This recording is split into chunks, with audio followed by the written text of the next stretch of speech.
A 4-year-old street urchin finds a millionaire with Down syndrome being forced to drink gasoline by a motorcycle gang. But she saw everything and did something that shocked everyone. Please rate my story from 0 to 10. Your opinion is very important. And subscribe to my channel to support my work. I'm counting on your help. The scream sliced through the muggy afternoon air like a razor, echoing through the cobblestone streets of the historic town at precisely 3 o'clock.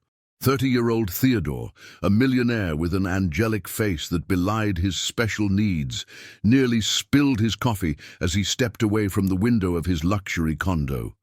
It was always at the same time, always with the same desperate intensity.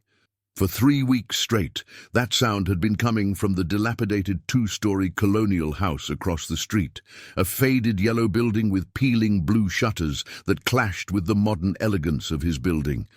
"Must be a kid throwing a tantrum," he muttered to himself, adjusting his tie before returning to work. As the owner of one of the largest tech companies in the region, having amassed a considerable fortune investing in the stock market, he was used to solving complex problems, but he preferred to stay away from other people's dramas, especially since he lost his wife in a car crash 5 years ago. On a rainy night, he tried to forget. His wealth seemed endless, with diversified investments that even included crypto, but all that money didn't fill the void in his chest. Across the street, inside the colonial house, 4-year-old Juniper huddled in the corner of the kitchen. Despite her age, she looked more like a 2-year-old, so small and fragile that she resembled a broken doll. Her 4 years of existence weren't enough for her to understand why her Aunt Cordelia hated her so much. The 38-year-old woman held a metal spoon firmly. It had been heated on the gas stove. Her eyes, red from alcohol, were fixed on the little girl trembling before her. "You're a curse on this house," Cordelia hissed, her voice slurred from the liquor she had been drinking since noon at the local dive bar, O'Malley's. "Because of you, my sister is gone. Because of you, I lost everything." The spoon came down hard on the child's small arm, leaving a red mark that would join the other scars that dotted her thin limbs. Juniper bit her lip to keep from screaming louder. She had learned that screams only enraged her aunt further, who had worked at City Hall until she was fired for constant absences caused by her addiction. The girl closed her eyes and tried to remember her mother's soft voice, singing that lullaby before bed. It was all that remained of her now, fragments of memories and a melody that insisted on echoing in her mind during the most painful moments. "Stop sniveling," Cordelia grunted, putting the spoon back in the drawer as if it were the most natural gesture in the world. "Go to your room, and I don't want to see you until tomorrow. And if you smear those walls again with that filthy charcoal, you'll see what real punishment is."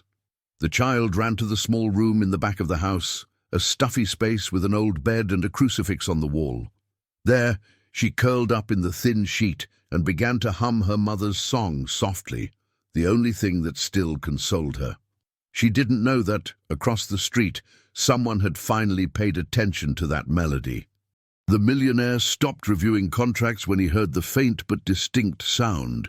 He knew that song. His late wife used to sing it while cooking, a popular tune about free birds. But where was it coming from? He approached the window again, his eyes scanning the facade of the colonial house.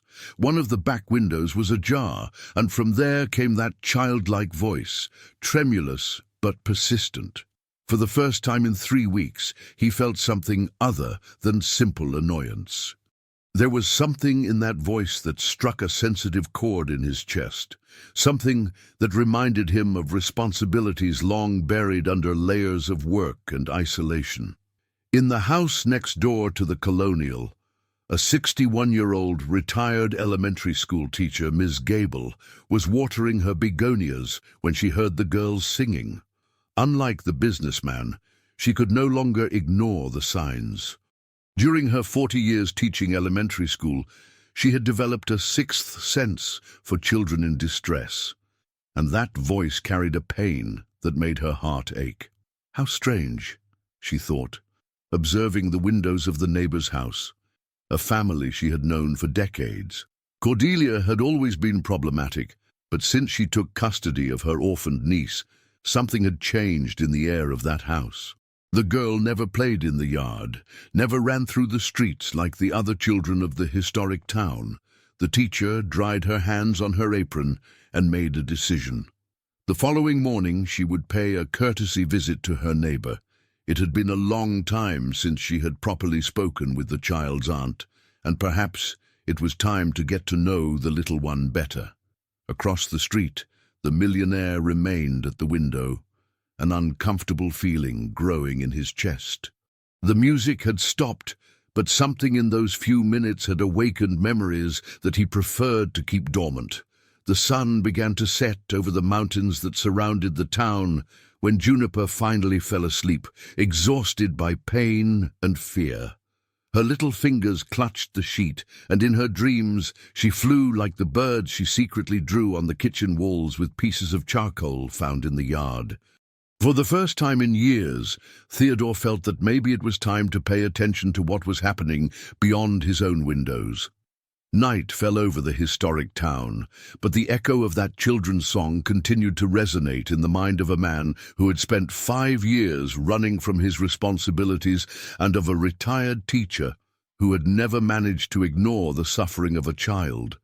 The following morning brought with it the aroma of fresh bread from the local bakeries and the typical hustle and bustle of the historic town, awakening for another day.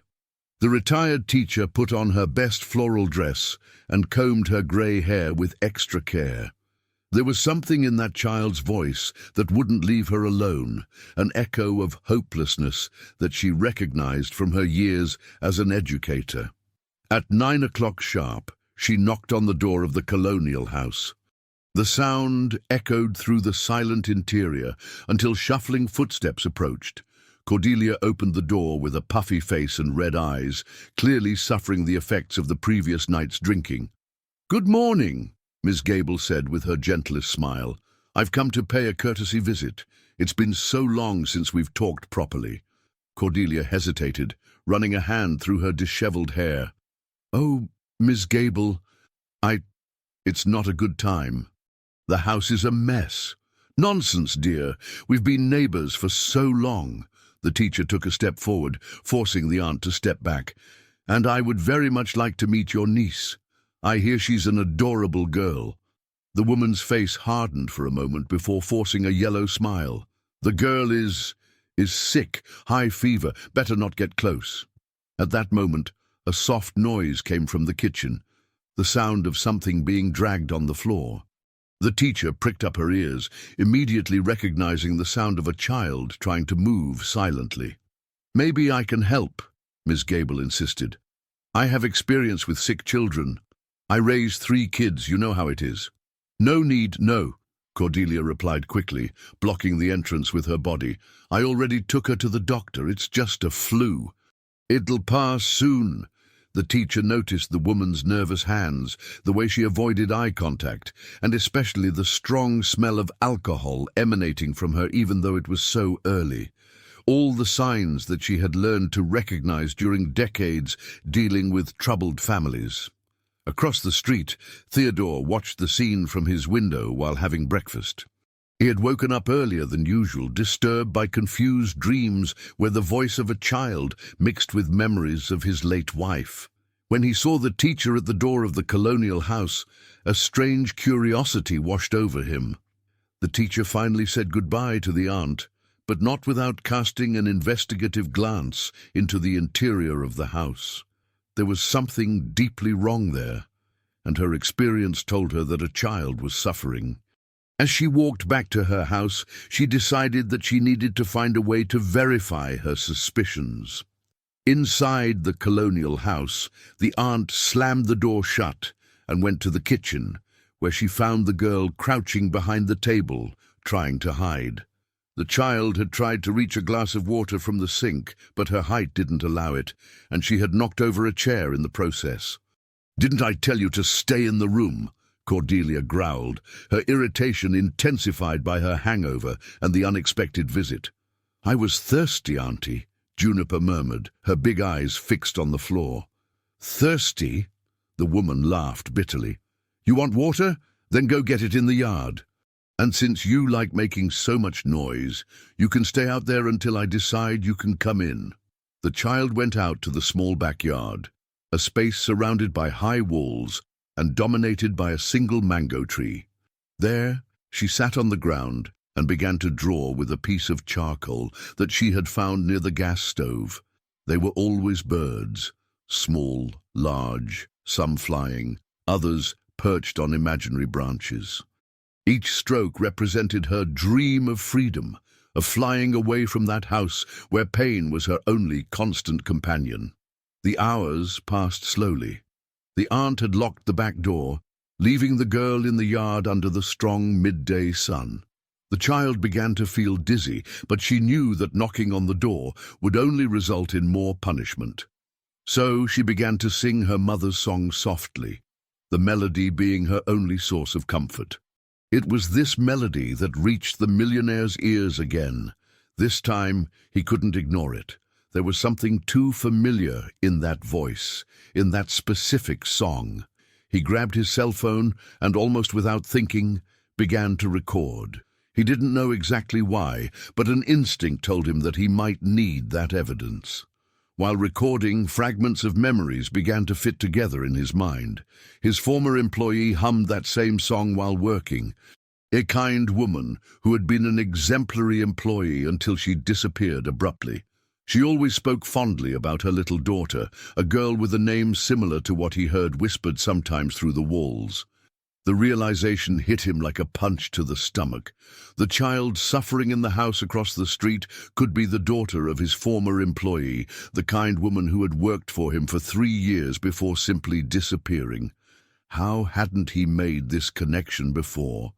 The businessman put away his cell phone and began to pace back and forth in his apartment.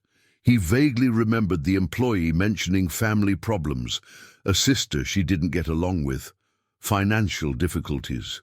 But he was so absorbed in his own problems at the time, the growing conflicts with his wife, the problems in the company, that he hadn't paid due attention. Now 5 years later, that woman's daughter was across the street, and from the sounds coming from that house, she wasn't in a good situation. The guilt that the millionaire carried for the loss of his wife multiplied, now including regret for not helping his employee when she clearly needed it. At 3 o'clock punctually, the screams started again. This time, the businessman didn't step away from the window. He watched with growing horror as, through the kitchen window of the colonial house, he saw a female silhouette moving aggressively. He grabbed his cell phone again and began to record, this time with more determination. What he saw through the cell phone screen made him nauseous. The aunt was holding something in her hands. It seemed to be a kitchen utensil, and gesturing violently towards a small figure that he could barely distinguish. The girl's screams echoed through the afternoon, and this time the millionaire couldn't pretend that they were just childish tantrums. When silence returned, he remained at the window for a few more minutes, his heart pounding in his chest. He had just witnessed something that would change everything. The question now was, what would he do with that information? That night, the child slept on the floor of the yard, where the aunt had left her as punishment for making too much noise during the afternoon. The girl wrapped herself in her own t-shirt and looked at the stars through the branches of the mango tree. In her 4-year-old mind, she made a silent wish to her mother, wherever she was, that someone, anyone, would take her away from that place of pain. Across the street, the millionaire couldn't sleep, tormented by the certainty that he needed to act, but paralyzed by the same emotional inertia that had consumed him since his wife's departure. 3 days had passed since the millionaire discovered the identity of the child, and guilt consumed him like a slow fire. During these days, he had systematically documented the episodes of violence, always at 3 o'clock, always with the same methodical brutality. His collection of videos and audios grew, but his courage to act remained paralyzed by the same cowardice that had haunted him since the night he lost his wife. On that Thursday morning, the retired teacher made a decision that would change the course of everything. She had spent the night awake, tormented by the certainty that a child was suffering a few meters from her house. Her 4 decades as an educator had taught her to recognize the signs, and all of them were present in the neighboring colonial house. She decided to approach the situation differently. Instead of trying a new direct visit to the aunt, she opted for a more subtle strategy. At 7 in the morning, she positioned herself in the side yard of her house, the place from where she had the best view of the backyard of the colonial house. What she saw horrified her. The girl was sitting under the mango tree, completely alone, wearing only a torn t-shirt and underwear. Her small arms were marked by obvious burns, some still red and inflamed. The child was drawing on the ground with a piece of charcoal, creating shapes that the teacher recognized as birds. "My God," the educator whispered, her hands trembling as she held the fence that separated the yards. It was worse than she imagined. Much worse. The girl looked up and saw the woman watching her. For a moment, the two stared at each other in silence. Then, to the teacher's surprise, the child smiled, a weak but genuine smile, and waved shyly. "Hi, Grandma," the girl said with her tiny voice, using the affectionate term she gave to all elderly ladies. "Hi, my dear," the teacher replied, struggling to keep her voice steady. "Are you okay?" The child looked quickly at the windows of the house before answering. "Yes, I am. I'm just drawing birds." "How pretty. Do you like birds?" "I like them a lot. They can fly wherever they want," the girl replied, her big eyes shining with a sadness that broke the educator's heart. At that moment, the aunt's rough voice echoed from inside the house. "Girl, where are you?" The terror that instantly took over the child's face said everything the teacher needed to know. The girl got up quickly, wiped her hands on her t-shirt, and ran into the house, but not before looking once more at the educator with an expression that screamed for help. The teacher remained in the yard for a few more minutes, processing what she had seen. The burns, the fear, the way the child reacted to the aunt's voice, everything confirmed her worst fears. She could no longer pretend that she didn't know what was happening. Meanwhile, across the street, the millionaire had witnessed the entire interaction. Through his window, he could see the neighbor's yard partially, and the sight of the marks on the girl's arms made him sick. For the first time in 5 years, he felt genuine rage burning in his chest. His former employee had trusted him somehow, even if indirectly, even if he didn't know it at the time. She had left her daughter in the care of a family that lived in the same town where he lived. And now that child was being tortured while he watched from his comfortable window, paralyzed by his own cowardice. At 11 in the morning, the teacher made a courageous decision.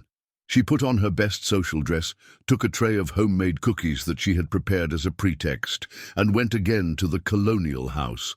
This time, she wouldn't take no for an answer. The aunt answered the door reluctantly, clearly annoyed by the neighbor's insistence. "Ms. Gable, I already said it's not a good time." "Dear, I brought some cookies I made yesterday," the educator interrupted firmly. "And I insist on getting to know the little one better. As old neighbors, it's our duty to support each other." Before the aunt could protest, the teacher had already entered the house, using all the authority that decades of classroom had given her. The interior of the colonial house was dark and smelled of mold mixed with alcohol. Old and poorly maintained furniture occupied the room, and there was a heavy atmosphere that made the air seem difficult to breathe. "The girl is sleeping," the aunt lied, blocking the way to the back of the house. "What a pity." "Maybe another time then," the teacher said, but her experienced eyes had already catalogued several disturbing details. Dark stains on the kitchen floor that seemed to have been poorly cleaned, a metal spoon left on the stove, and mainly small charcoal drawings on the walls that had clearly been made by a child.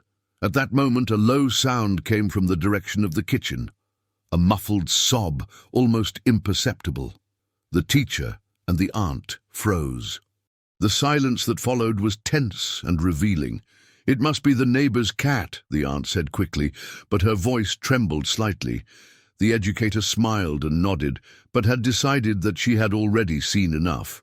"Well, I'll let you rest then. But remember that I'm always here next door if you need anything at all."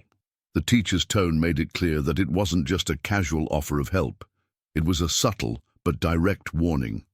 After the educator left, the aunt slammed the door shut and went to the kitchen, where she found the girl huddled behind the gas stove, trying to hide. The child had cried when she heard the teacher's gentle voice, remembering the kindness she had once known. "You were making noise," the aunt accused, her eyes already shining with familiar rage. "No, Auntie, I didn't make noise," the girl protested, but her small voice sounded weak even to her. The aunt took the metal spoon that was on the stove and put it directly in the flame. The child recognized the ritual and began to tremble. She knew what was coming next. "You want to get attention, don't you?" the woman hissed as the spoon heated up. "You want the neighbors to come here asking questions. Do you think I don't know how to take care of you?" Across the street, the millionaire had positioned his cell phone in the window and was recording again. This time, he managed to capture not only the sounds, but also partial images through the kitchen window. What he saw made him make a decision that would change everything. He could no longer be just a silent observer. His employee had been a good person, a dedicated worker who always spoke of her daughter with love. This child was his responsibility now, whether he wanted it or not. As Juniper suffered yet another episode of systematic torture, Theodore made a call he hadn't made in months. He called his personal lawyer and old college friend, Mr. Abernathy.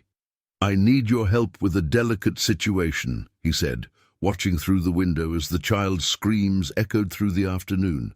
"It's about a child, and I think it could be a matter of life." That night, after Cordelia had fallen asleep drunk on the living room couch, Juniper managed to slip quietly into the yard. Her new burns stung, but the physical pain was less than the pain in her heart. She sat under the mango tree and looked at the stars, humming her mother's song softly. What she didn't know was that, for the first time in months, someone was truly paying attention to her suffering. And that, in the coming days, her life would change in ways she couldn't even imagine. The gears of justice were beginning to move, driven by the determination of two adults who had finally decided to act. Mr. Abernathy arrived at Theodore's condo on Friday morning with a grave expression on his face. The two men had been classmates at college almost 3 decades ago, and the lawyer knew well the emotional isolation that his friend had built after the loss of his wife. That's why the urgent phone call the night before had surprised him so much. "I need you to tell me exactly what's going on," Mr. Abernathy said, sitting down in the spacious living room of the condo. "You spoke about a child in danger, but I need details." Theodore poured coffee and stood near the window, the place that had become his obsession in recent days. "The girl who lives in the house across the street is the daughter of a former employee of mine. She is being mistreated by the aunt who's taking care of her." "Mistreated how?" Mr. Abernathy asked, taking a notepad from his briefcase. "Burns, daily screams, neglect." Theodore paused, struggling with the words. "I have recordings, evidence of what's happening." The lawyer was silent for a moment, processing the information. "This is very serious. If you have evidence of child abuse, you need to contact Child Protective Services immediately." "I know," Theodore replied, running his hands over his face, "but there's something else. My employee worked for me for 3 years. She left abruptly 5 years ago, a few months before my wife's accident. I never understood why, but now you feel responsible," Mr. Abernathy completed, understanding the emotional complexity of the situation. Theodore nodded. "If I had paid more attention at the time, maybe I could have helped. Maybe she wouldn't have needed to leave her daughter with that woman." At that moment, the familiar sound of screams echoed from the house across the street, even though it was only 9 in the morning. Both men turned to the window, and the lawyer could see the expression of anguish on his friend's face. "Does this happen every day?" he asked, horrified. "At 3 o'clock religiously. But sometimes at other times too," Theodore replied, picking up his cell phone. "Want to see the recordings?"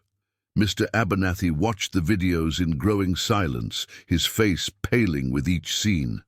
As a lawyer specializing in family law, he had seen many cases of child abuse, but something in the systematization of that violence deeply disturbed him. "We can't wait any longer," he said firmly. "I need you to give me all these recordings today. I will contact Child Protective Services and the District Attorney's Office. This child needs to be removed from that house immediately." While the two men planned the intervention, across the street, the girl was living through another day of terror. The aunt had woken up with a particularly severe hangover and discovered that there was no more alcohol in the house. Her irritation multiplied when she found new drawings of birds that the child had made on the kitchen wall during the night. "How many times do I have to tell you not to dirty the walls?" the woman screamed, holding the girl by the arm with enough force to leave marks. "You're a plague, a curse on this house." The child tried to explain, to say that she had dreamed of her mother and that the drawings made her feel less alone, but the words were lost in sobs. At 4 years old, she still didn't fully understand why her aunt hated her so much, why each day brought new pain. "You're going to be locked in the room until I decide what to do with you," the aunt continued, pushing the girl down the hall. "And if I hear a single noise, you'll experience a punishment you've never experienced before." The room where the child was locked was small and stuffy, with only a high window that she couldn't reach. There, she huddled in the corner and began to sing her mother's song softly, the melody being her only source of comfort in a world that seemed to have forgotten that she existed. It was this song that the retired teacher heard as she passed by the house on her way to the market. Miss Gable had spent the entire night thinking about the conversation with the girl in the yard, the marks she had seen on the child's arms, the atmosphere of fear that permeated that house. The teacher stopped in front of the gate and listened. The girl's voice was weak, but loaded with a sadness that made the educator's heart break. At that moment, she made a decision that would change everything. Instead of going to the market, she went directly to the historic town centre where the small office of Child Protective Services was located. She knew the counsellor well, a former student of hers who had dedicated herself to the protection of vulnerable children. "I need to talk to you about a very serious situation," Ms. Gable said, entering the office without ceremony. The counsellor looked up from the papers she was analysing. "Ms. Gable, how good to see you. What brings you here today?" "A child in danger. My neighbour. I'm sure she's being mistreated." The official straightened up in her chair, her expression becoming immediately serious. During her 5 years as a child protective counsellor, she had learned to recognize when a report was serious, and Miss Gable was not the type of person who would make frivolous accusations. "Tell me everything," the counsellor said, picking up a complaint form. While the educator related her observations on the other side of town, the lawyer was in a similar meeting at the district attorney's office. The prosecutor listened attentively as the lawyer presented the evidence collected by the millionaire. "This is compelling evidence," the prosecutor said, examining the videos on the lawyer's cell phone. "I will order an immediate investigation and request the removal of the child from the family environment." "How long will this take?" the lawyer asked, worried. "With this evidence, we can act today," the prosecutor replied. "I'll contact Child Protective Services now." That's how, by a coincidence that would change the girl's fate, 2 simultaneous complaints reached Child Protective Services on the same morning. The counsellor was finishing noting the teacher's report when her phone rang. "Child Protective Services, speaking. I need you to make an urgent intervention in a house on Main Street. We have evidence of serious child abuse." The official paused, the pen suspended over the paper. Is it by any chance the number of the yellow colonial house? Exactly. How did you know? I just received a complaint about the same house, the counselor replied, looking at the teacher in surprise. 2 independent sources. This confirms the gravity of the situation. At 2 o'clock in the afternoon, a coordinated operation was being mounted. The counselor, accompanied by 2 social workers and a bailiff, was heading to the street where the child lived. Ms. Gable had offered to accompany the team, using her experience with traumatized children. Theodore watched everything from his window, his heart pounding in his chest. Finally, after days of paralysis, he had managed to act. The lawyer was by his side, both witnessing the moment that would change the girl's life forever. "You did the right thing," Mr. Abernathy said, placing his hand on his friend's shoulder. "I hope it's not too late," Theodore replied, his eyes fixed on the team approaching the colonial house.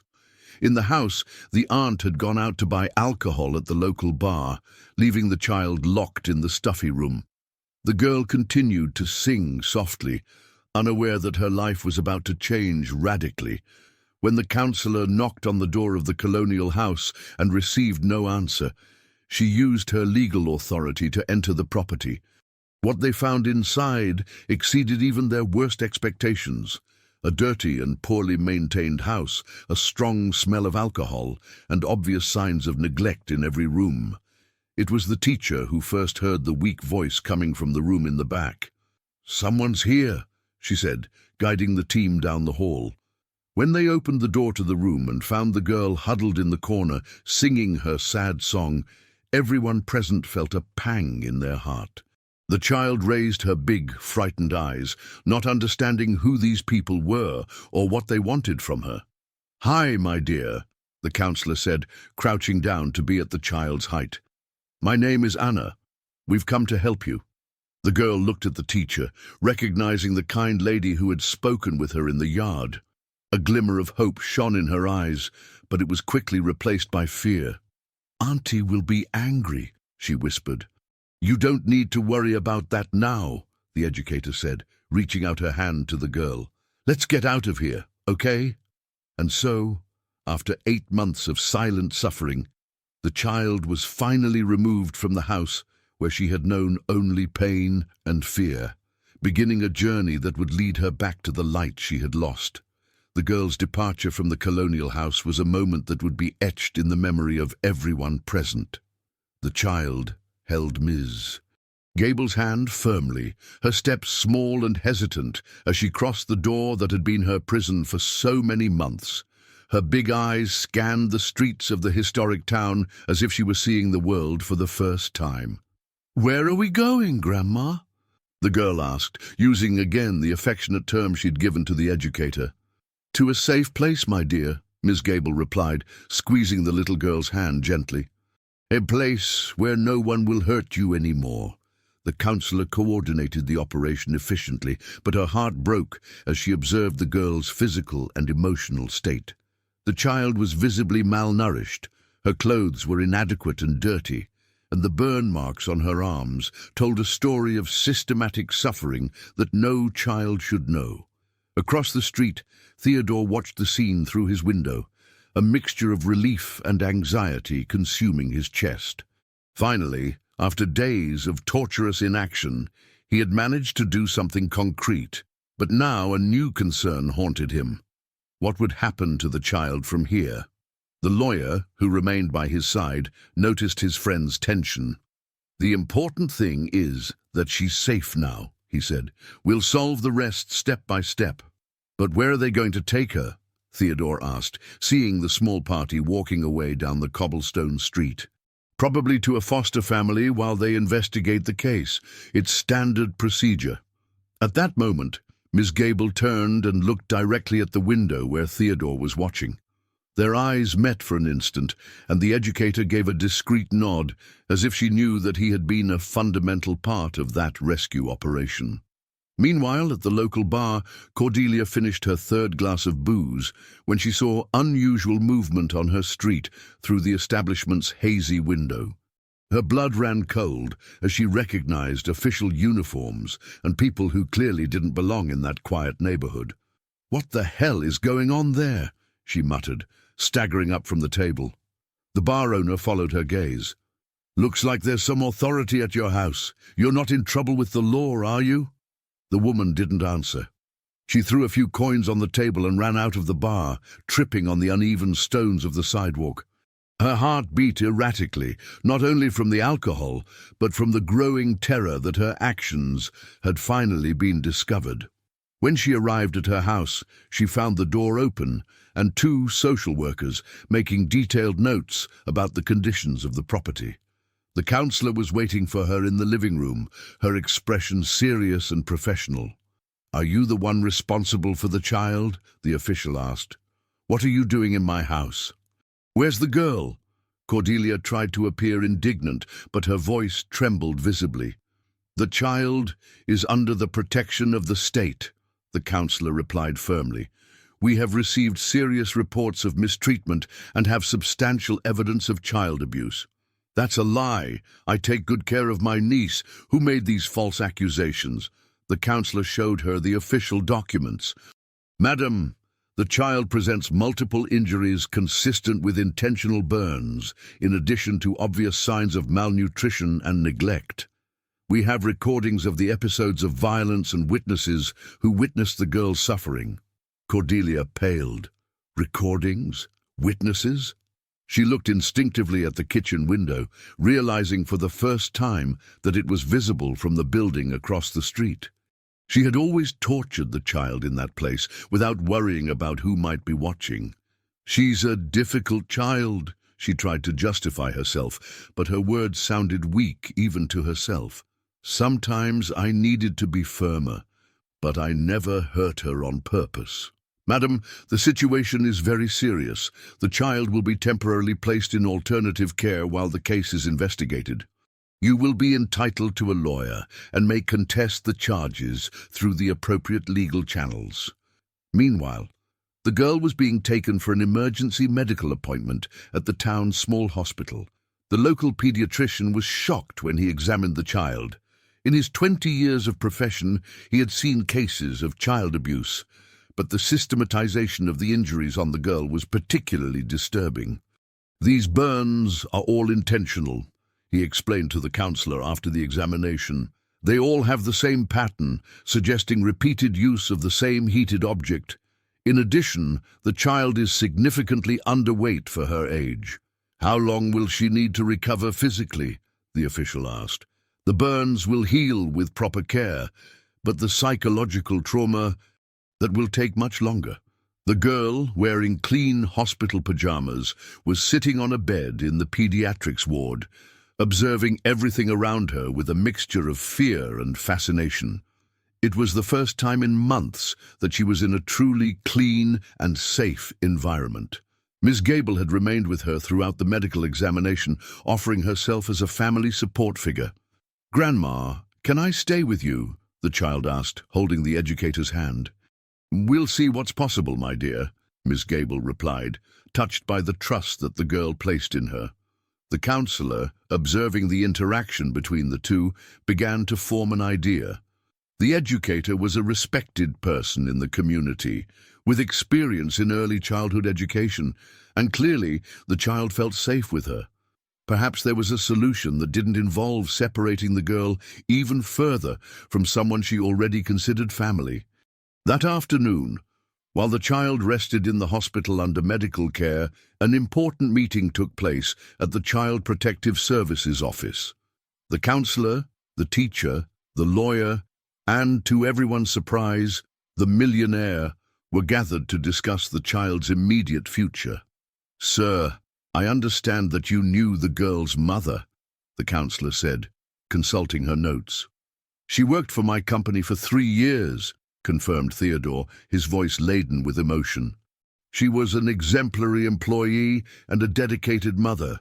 If I had known what was happening with the child—" "The important thing is that now we know," Ms. Gable interrupted. "The question is, what do we do from now on?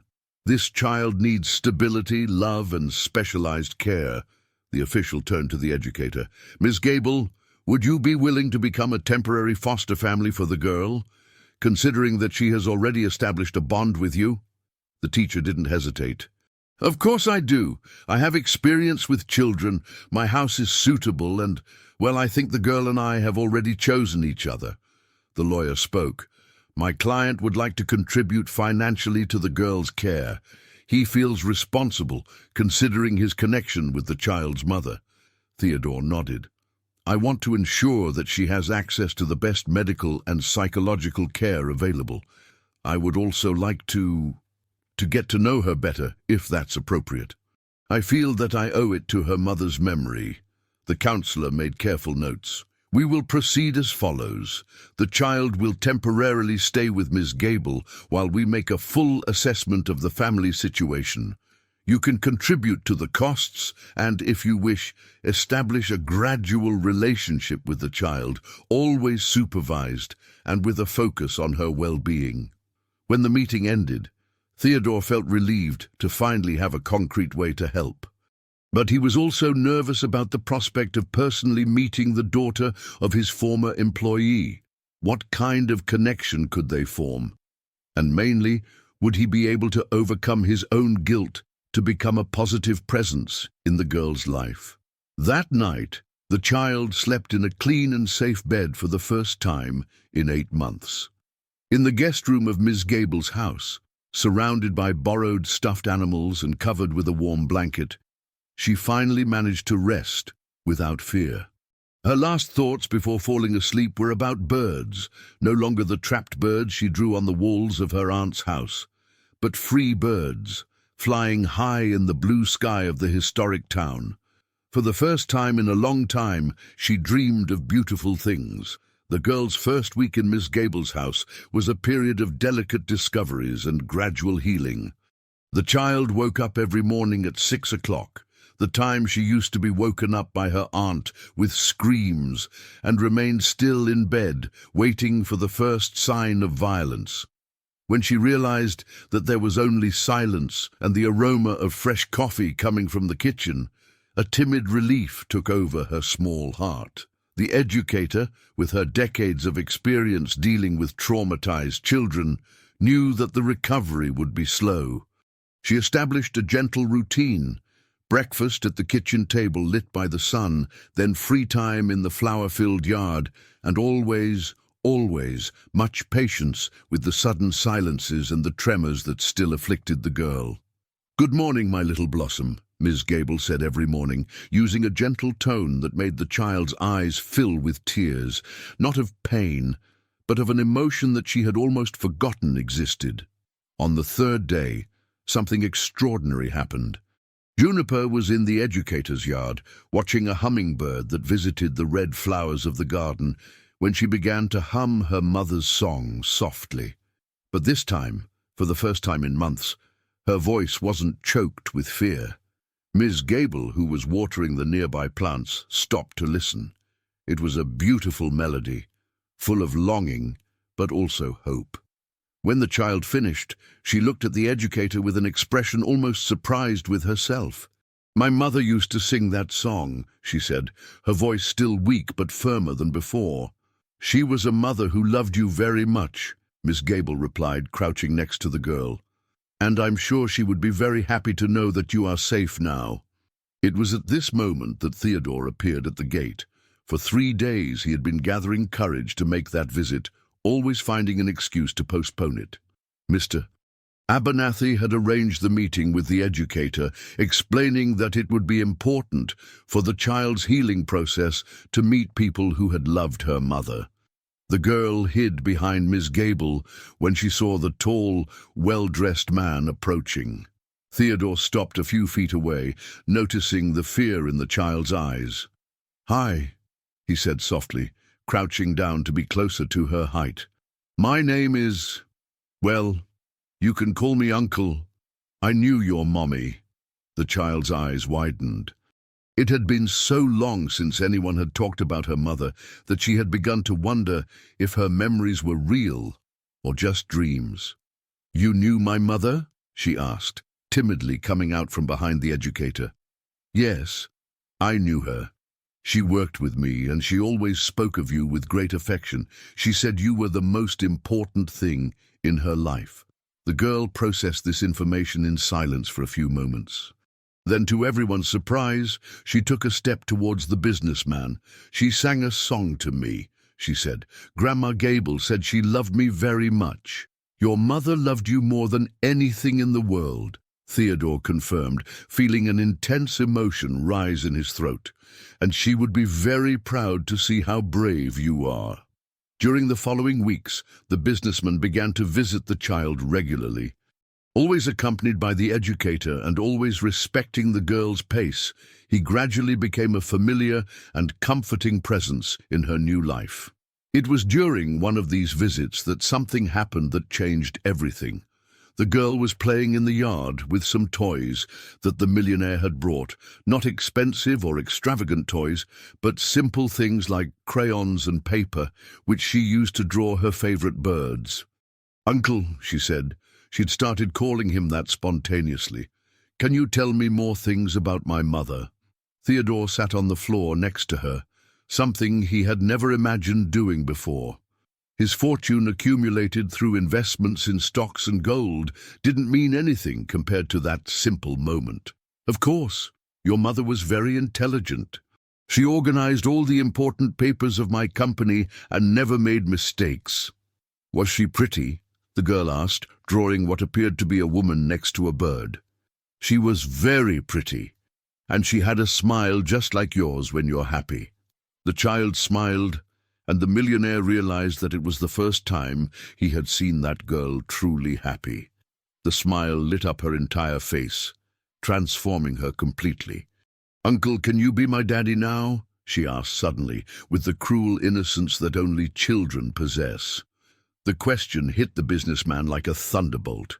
He looked at the teacher, who was watching the scene with tears in her eyes, and then at the girl, who was staring at him with a hope so pure that it made his heart break and recompose at the same time. "My dear," he began, choosing his words carefully, "I can't be your daddy because you already had a daddy who loved you very much. But I can be someone who takes care of you, who protects you, and who will always be here when you need me." The child considered this for a moment. "Like a real uncle?" "Exactly, like a real uncle." That night, after the girl fell asleep, the educator and the millionaire talked at length on the porch of the house. The teacher had noticed the transformation not only in the child, but also in the businessman. He had exchanged his formal suits for more casual clothes during the visits. His laughter had become more frequent, and she could see that taking care of the girl was healing something deep inside him. "She's recovering well," the educator said, "but she still has nightmares some nights. She wakes up crying and calling for her mother." "It's understandable," the businessman replied. "She's been through so much trauma. Do you think we should seek specialized psychological help?" "I'm already arranging that. I know an excellent child psychologist in the neighboring town. She can come here a few times a week." "I'll pay all the costs," the millionaire said immediately, thinking about how his capital could finally be used for something truly important. "Can I ask you something?" the teacher said. "Of course. Why do you feel so responsible for the girl? I know you knew her mother, but there's something more, isn't there?" The businessman was silent for a long time, looking at the stars that shone over the historic town. Finally, he spoke. "When her mother resigned, I was going through a very difficult period in my marriage. My wife and I argued constantly. I was focused only on my problems. The employee tried to talk to me a few times. She seemed worried about something, but I was so absorbed in my own issues that I didn't pay attention." He paused, his voice choked with emotion. "If I had been a better boss, a better human being, maybe she would have felt comfortable telling me about her difficulties. Maybe I could have helped, prevented her from needing to leave her daughter with that woman." "You can't blame yourself for that," the educator said softly. "I can, and I'll carry that guilt forever. But now I have a chance to do something right, to honor her mother's memory by taking care of the daughter she loved so much." That night, The millionaire made a decision that would change not only his life, but also the child's future. He would contact the lawyer in the morning to discuss the possibility of becoming officially responsible for the girl, along with the teacher. Meanwhile, in the guest room, the girl slept peacefully for the first time in her life. In her dreams, she flew with the birds she drew, but now she didn't fly to escape. She flew out of pure joy, knowing that there were people who loved her waiting when she came home. For the first time since her mother had left, she felt truly safe. And although she didn't yet fully understand what had happened, she knew instinctively that her life had changed forever. 2 weeks after the conversation on the porch, the girl had transformed into an almost unrecognizable child. Her hair, which had always been dirty and tangled, now shone under the loving care of the teacher. Her cheeks had gained color. Her eyes had regained the natural sparkle of childhood, and she had begun to talk more, sharing small stories and asking curious questions about the world around her.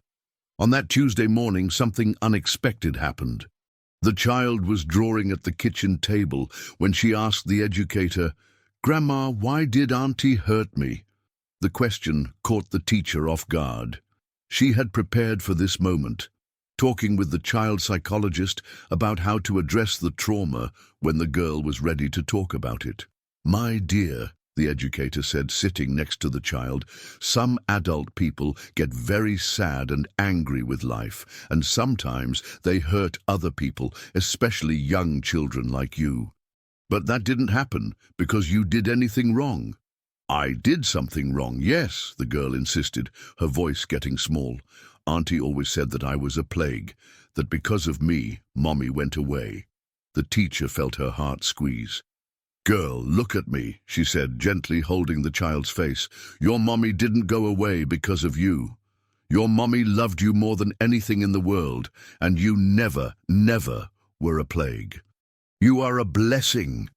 At that moment, the doorbell rang. It was the millionaire arriving for his daily visit. When he entered the kitchen and saw the child with red eyes, he immediately worried. "What happened?" he asked, crouching next to her chair.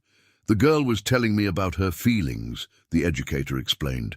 The child looked at the businessman with a serious expression beyond her 4 years.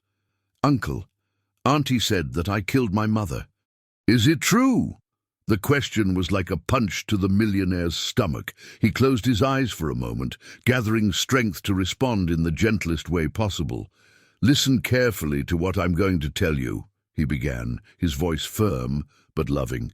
"Your mother left because she got sick, very sick. It had nothing to do with you, and wherever she is now, she is proud of the brave girl that you are. But if I hadn't been born, she wouldn't have gotten sick," the child insisted. "If you hadn't been born, your mother would never have known true happiness," the businessman replied. "She told me that you were the light of her life, the reason why she smiled every day." The girl processed these words in silence. Then something unexpected happened. She got up from the chair and hugged the millionaire, a tight and desperate hug from a child who had finally found a safe harbor. "I like you, Uncle," she murmured against his chest. "I like you very much too," he replied, his voice choked with emotion. That afternoon, while the child was playing in the yard, the educator and the businessman received an unexpected visit. The child protective counselor arrived with a worried expression on her face. "We need to talk," she said, sitting in the living room. "I received news about the girl's aunt." "What happened?" asked the teacher, immediately alert. "She is contesting the removal of custody. She got a lawyer and is claiming that the accusations are unfounded, that she was the victim of a conspiracy of neighbors."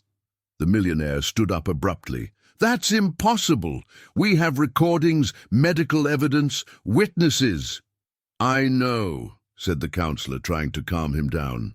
"And our evidence is solid, but the legal process can extend for months. During that period, there is the possibility that a judge will order supervised visits." The idea of the child having to see the aunt again made the educator's blood run cold. "She can't be exposed to that. She's barely started to recover." "There's something else," the official continued. The aunt's lawyer is questioning the suitability of the current arrangement. They are arguing that the girl should be in a traditional family, not with a single retired lady. That's ridiculous, protested the businessman. Ms. Gable has provided the child with more love and care in 2 weeks than she received in 8 months with her aunt. I agree completely, said the counselor, but we need to prepare for this legal battle. You need a strong lawyer. My lawyer is excellent, said the millionaire immediately.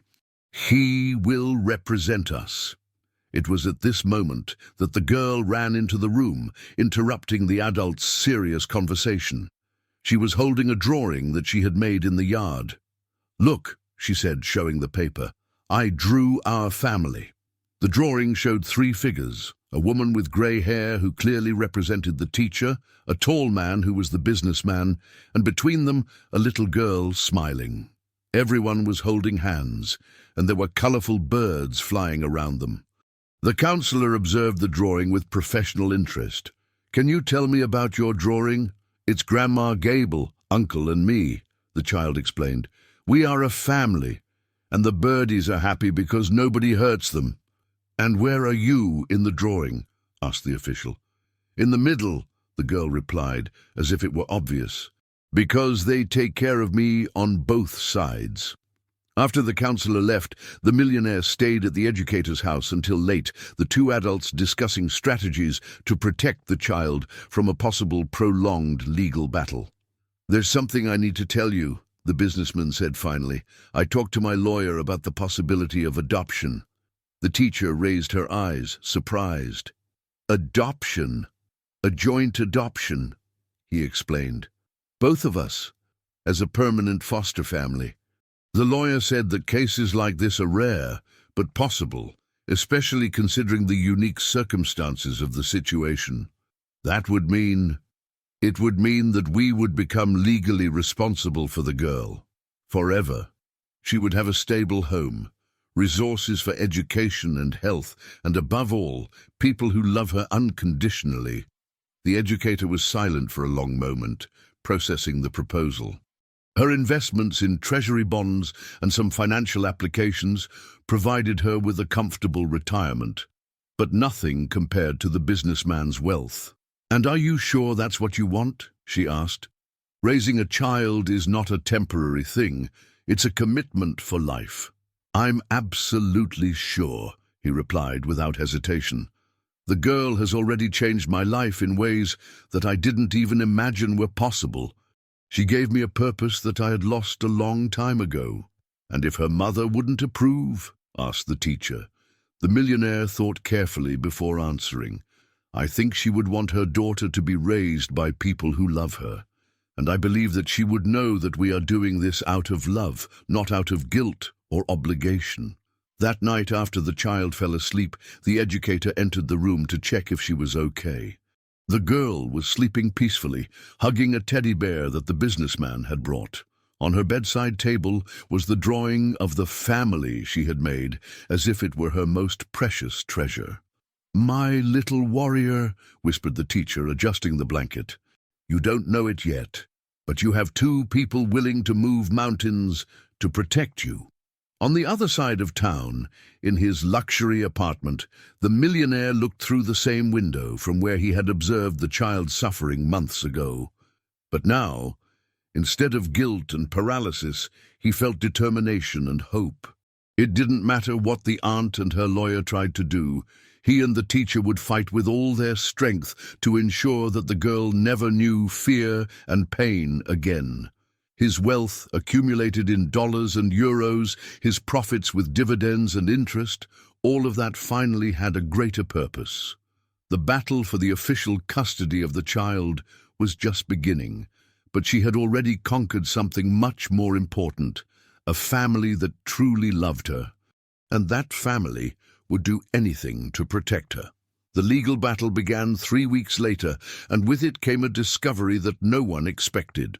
The millionaire's lawyer had spent days investigating the aunt's history when he found information that completely changed the course of the case.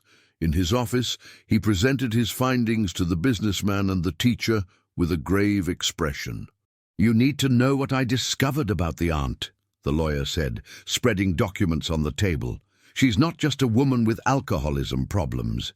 There's something much more serious here. What do you mean? Asked the millionaire, leafing through the papers. The woman was fired from City Hall, not only for absences, but for suspected embezzlement of funds intended for children's social programs. She was never formally charged because the evidence disappeared mysteriously, but internal records show an ongoing investigation. The educator paled. She stole money intended for children? Apparently, yes. And there's more, continued the lawyer.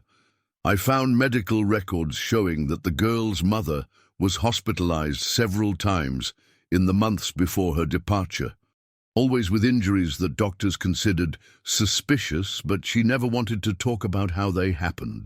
A heavy silence took over the room. The businessman stood up and walked to the window, processing the information. You're saying that the aunt also assaulted the child's mother? It's very likely, and that would explain why she left town so abruptly. She wasn't just running away from financial problems, she was running away from her own sister. The teacher covered her face with her hands. My God, and she left her daughter with that woman? Why? She probably had no choice, replied the lawyer. The mother was sick, had no resources, had nowhere to go. The aunt must have taken advantage of her sister's desperate situation. At that moment, the office door opened and the child protective counselor entered with an urgent expression on her face. I'm glad everyone's here. I have important news. What happened? Asked the millionaire. The aunt was arrested last night. Public intoxication and assault on a shopkeeper in the city center. But that's not all. The official paused, taking a deep breath. During the arrest, she made some disturbing statements about the girl. What kind of statements?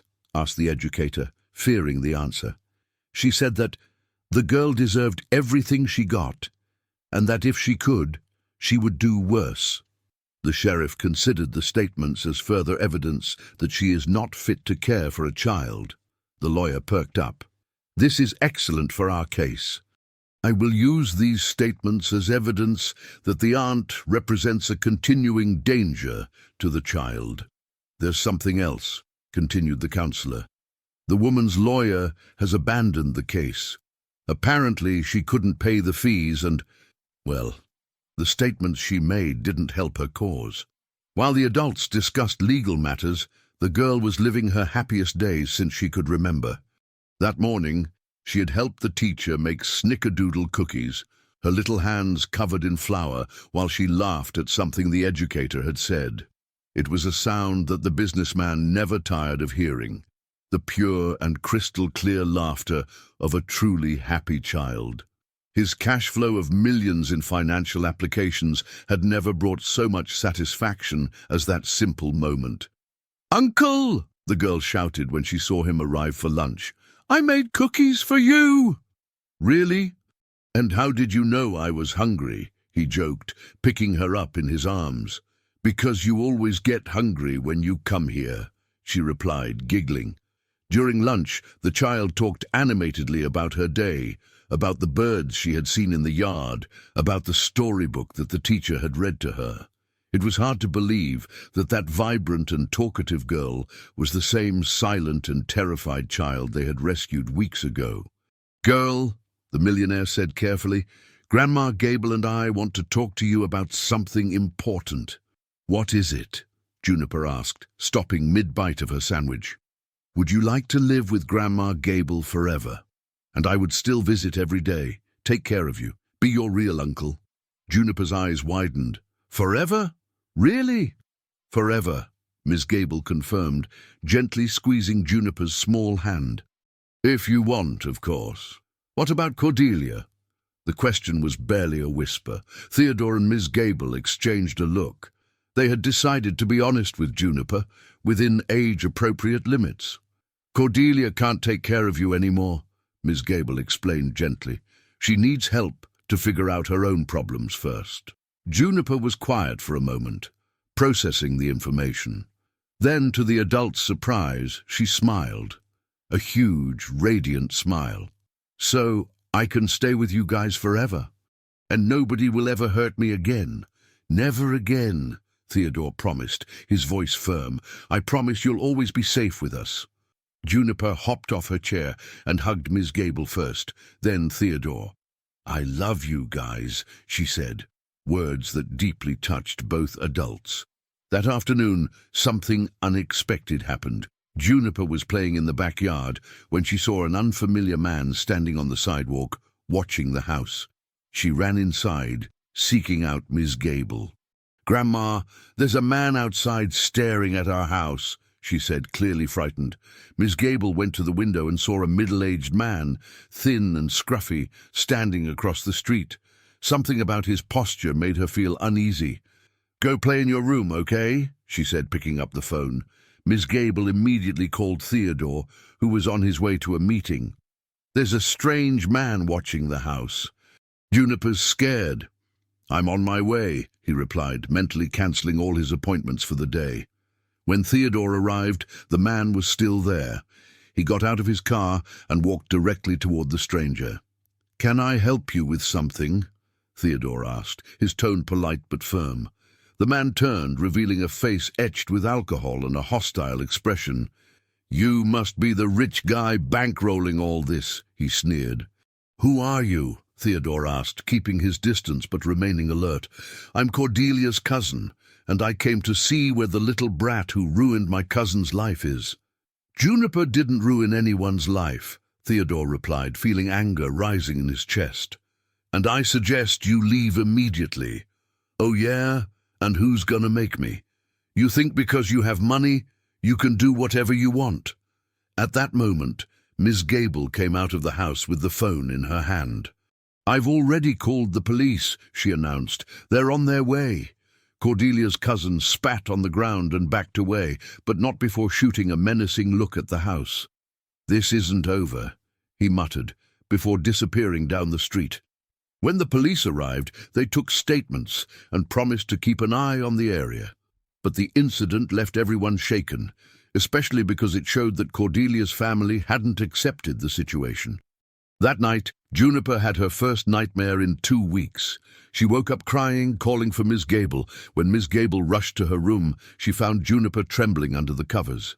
"It was just a bad dream, sweetheart," Miss Gable comforted, holding her close. "I dreamed that Cordelia came back to get me," Juniper sobbed. "That'll never happen," Miss Gable promised. "We won't let it." "You promise?" "I promise with all my heart." But while comforting Juniper, Ms. Gable couldn't help but worry. The cousin's appearance had shown that the battle for Juniper was far from over, and she knew they would do anything to protect that child, even if it meant facing a war. Theodore, informed about the nightmare by phone, stayed up all night, thinking about how to use his wealth and connections to ensure Juniper's safety. His millionaire assets would finally have a true purpose, protecting the child who had changed his life forever. The following days brought a constant tension that hung over Miss Gable's house like a dark cloud. Cordelia's cousin had returned twice more, always keeping just far enough away to not be considered trespassing, but clearly intimidating. Theodore had hired a discreet security guard to watch the area, using some of his wealth and investment funds to ensure the protection, but the sense of threat remained. Juniper, with her childish sensitivity, sharpened by past trauma, sensed that something was wrong. Her smiles became less frequent, and she began clinging more to Miss Gable, especially when they left the house. "Grandma, why does that man keep staring at our house?" she asked one morning while they were eating breakfast. Miss Gable chose her words carefully. "Some people get confused when other people are happy, sweetie. But you don't need to worry. We're taking care of everything. Is Uncle taking care of it too?" "Of course he is. We're both always taking care of you." That afternoon, while Juniper was playing in the backyard under Miss Gable's watchful eye, Theodore arrived with his lawyer and a woman Miss Gable didn't recognize. The woman was elegant, middle-aged, with a kind but professional smile. "Juniper," Theodore called, "come meet someone special. This is Judge Peterson. She came to talk to us about our plans." Juniper approached timidly. She had learned to trust the people Theodore and Miss Gable introduced her to, but she still maintained a natural caution with strangers. "Hi," Judge Peterson said, crouching down to Juniper's level. "Can I ask you a few questions?" "Okay," Juniper replied, looking to Miss Gable for encouragement. "Do you like living here with Grandma Gable?" "I like it a lot. She makes me cookies and reads me stories. And what do you think of Uncle?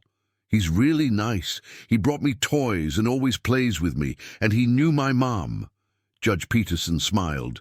"Do you feel safe here?" "I do. Nobody hurts me here." The conversation continued for a few minutes, with simple questions that allowed the judge to assess Juniper's emotional well-being and her adjustment to her new home. When she was finished, she joined the adults in the living room for a more serious conversation. "From my preliminary assessment," Judge Peterson said, "Juniper is visibly well-adjusted and happy in this environment. The lawyer has shown me all the evidence in the case, and I believe you have a solid foundation for the adoption process." "How long will this take?" Theodore asked. "Normally, cases like this take between 6 months and a year. But considering the special circumstances and the documented history of abuse, I can expedite the process." Miss Gable sighed with relief. "What about Cordelia's cousin? Can he try something?" "The man has a minor but significant criminal record," Judge Peterson replied, "mainly related to alcohol. I don't think he has any legal basis to contest, but I will issue a preventative restraining order." That night, after Juniper fell asleep, Theodore stayed for dinner with Miss Gable. It had become a routine in recent weeks, the two discussing Juniper's care, planning her future, and gradually developing a partnership that went beyond shared responsibility. "Can I ask you something personal?" Miss Gable said, as they washed the dishes together. "Sure. Do you miss the life you had before? The freedom, the peace?" Theodore paused, considering the question. "You know, I thought I had a fulfilling life before. Work, money, comfort. My investments in Bitcoin and cryptocurrencies gave me financial security, but now I realize I was just existing. Juniper gave me a purpose I didn't even know I needed." "And aren't you scared of all this responsibility?" "I am," he admitted. "But it's a different kind of fear than I felt before. Before I was afraid of getting involved, of committing, of suffering again. Now I'm afraid of not being good enough for her, of failing when she needs me." "That means you're already committed," Ms. Gable observed with a smile. 2 days later, the situation took an unexpected turn. Juniper was playing in the backyard when she saw Cordelia's cousin approaching the gate again. This time, however, he wasn't just watching, he was clearly heading to the house. "Grandma!" Juniper screamed, running inside. "The bad man is coming!" "Ms." Gable immediately called the security guard Theodore had hired, but the cousin was already banging on the door, forcefully. "Open this door!" he shouted. "I want to talk to you." "Go away!" Ms. Gable replied through the locked door. "You have a restraining order." "I'm not leaving until we talk. That girl belongs to our family." Juniper was trembling behind Miss Gable when they heard the sound of breaking glass. The man had broken a side window of the house and was trying to climb in. It was at that moment that Theodore arrived, having been alerted by the security guard. He found Cordelia's cousin half inside the house, shouting about family rights and threatening to take Juniper by force. "Get out of my house now!" Theodore ordered, positioning himself between the intruder and Juniper. "Your house? This is the house of the girl who ruined my family. The only person who ruined anything here was Cordelia, torturing an innocent child." Cordelia's cousin lunged towards Theodore, but at that moment the security guard and 2 police officers arrived simultaneously. The situation was quickly brought under control, with the man being arrested for trespassing and violating a court order. But the damage was done. Juniper had witnessed another scene of violence, and all the progress of the past few weeks seemed threatened. She cowered in the corner of the room, trembling and crying, refusing to speak to anyone. "It's okay now. The bad man is gone," Miss Gable tried, approaching slowly. "He'll be back," Juniper sobbed. "They always come back, like Cordelia always came back." Theodore knelt beside her. "Look at me. That man won't bother you anymore." "I promise." "You can't promise that," she said, her voice small but laden with painful wisdom. "Nobody can." It was a moment of brutal clarity for both adults. They realized that despite all the love and care they offered, Juniper would forever carry the scars of the trauma she had experienced. Healing would be a long process, with relapses and challenges they couldn't even imagine.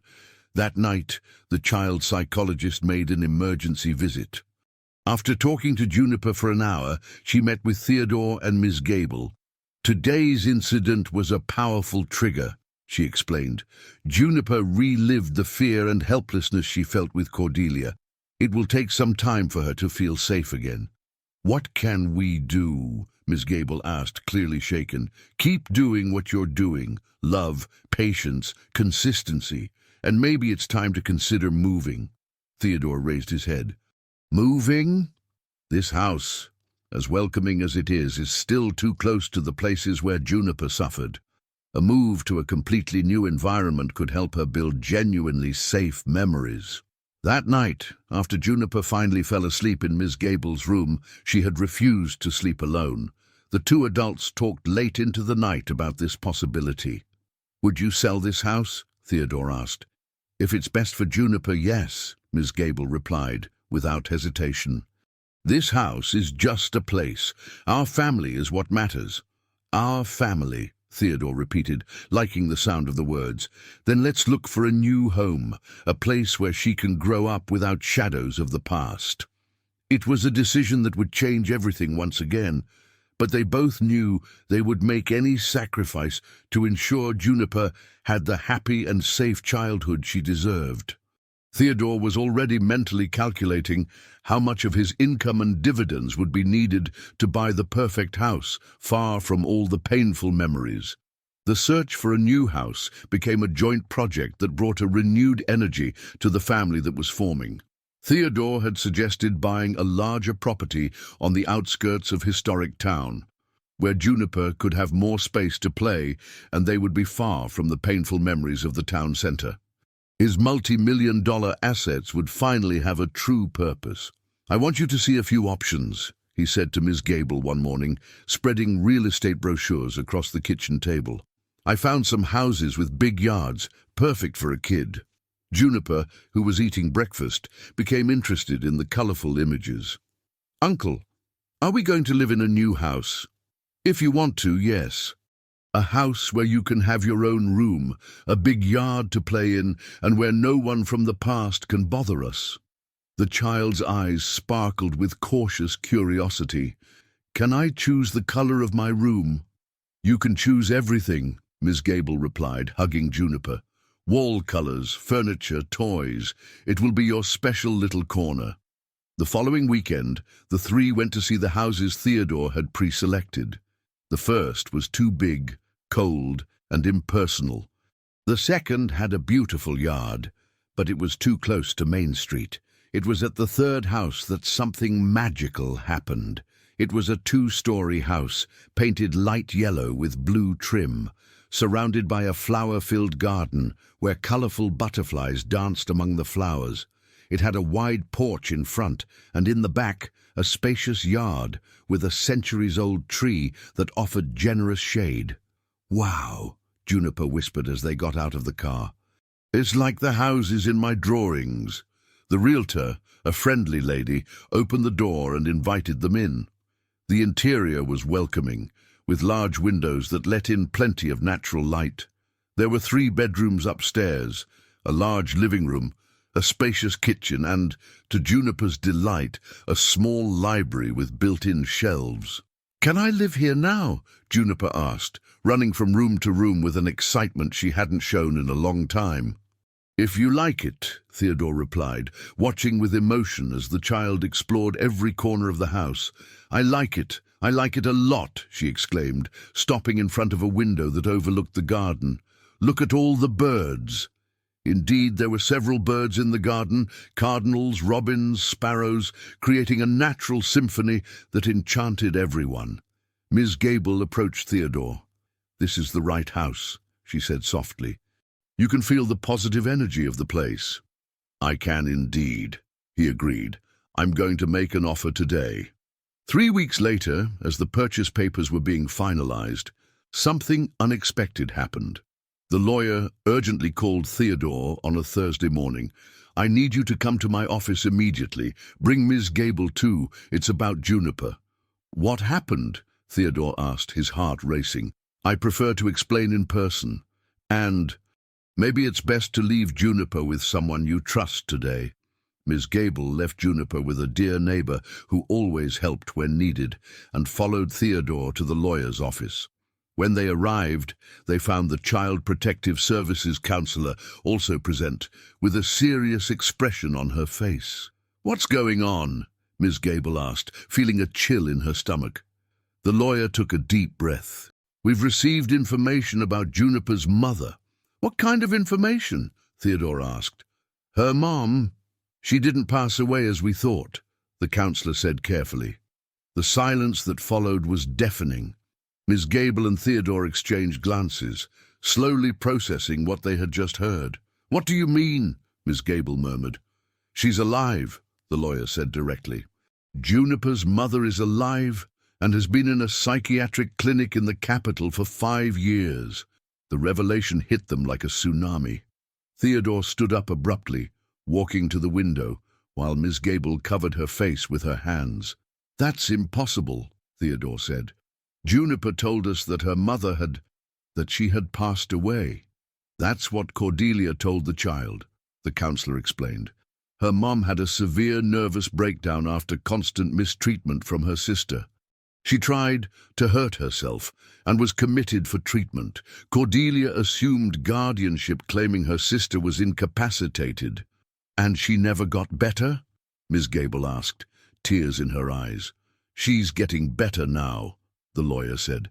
"The doctors say she's been asking about her daughter constantly in recent months. The treatment is working." "My God," Theodore whispered.